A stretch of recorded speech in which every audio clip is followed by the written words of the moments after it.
ভারতীয় জনতা পার্টি ৫৬ ধর্মনগর মণ্ডলের উদ্যোগে ধর্মনগরের অফিস টিলা পয়েন্ট এলাকায় প্লেকার্ড হাতে নিয়ে জরুরি অবস্থার অন্ধকার দিনগুলোকে উল্লেখ করে কালো দিবস পালন করে, যেখানে উপস্থিত ছিলেন রাজ্য বিধানসভার অধ্যক্ষ বিশ্ববন্ধু সেন।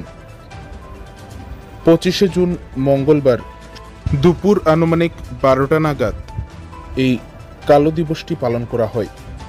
উল্লেখ্য, ১৯৭৫ সালের জরুরি আদেশ ইন্দিরা গান্ধীকে ডিক্রি দ্বারা শাসন করার ক্ষমতা দিয়েছিল, যেখানে নাগরিক স্বাধীনতা খর্ব করা হয়েছিল। ১৯৭৫ সালের জরুরি অবস্থার সময় বিরোধী নেতাদের গ্রেফতার করা হয়েছিল, নির্বাচন স্থগিত করা হয়েছিল, সরকার বিরোধী বিক্ষোভ চূর্ণ করা হয়েছিল এবং প্রেসে সেন্সর করা হয়েছিল। কিছু আইন এমনকি সরকারের উপযোগী করে পুনর্লিখন করা হয়েছিল।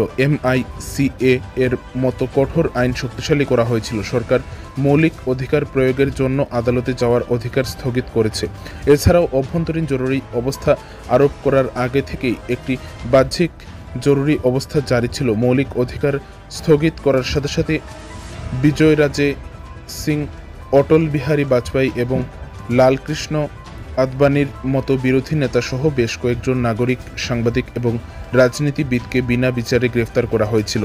এই সকল কিছুর বিরুদ্ধেই প্রতিবাদ জানিয়ে আজ ৫৬ ধর্মনগর মণ্ডলের ভারতীয় জনতা পার্টির সকল কার্যকর্তারা অফিস টিলা পয়েন্টে হাতে প্লেকার্ড নিয়ে এই সকল জরুরি অবস্থার অন্ধকার দিনগুলোকে উল্লেখ করে কালো দিবস পালন করে, যেখানে উপস্থিত ছিলেন ধর্মনগরের বিধায়ক তথা রাজ্য বিধানসভার অধ্যক্ষ বিশ্ববন্ধু সেন। উপস্থিত ছিলেন ভারতীয় জনতা পার্টির ধর্মনগর মণ্ডলের মণ্ডল সভাপতি শ্যামল নাথ, ভারতীয় মজদুর সংঘ উত্তর ত্রিপুরা জেলার সভাপতি সহ ভারতীয় জনতা পার্টির অন্যান্য কার্যকর্তারা।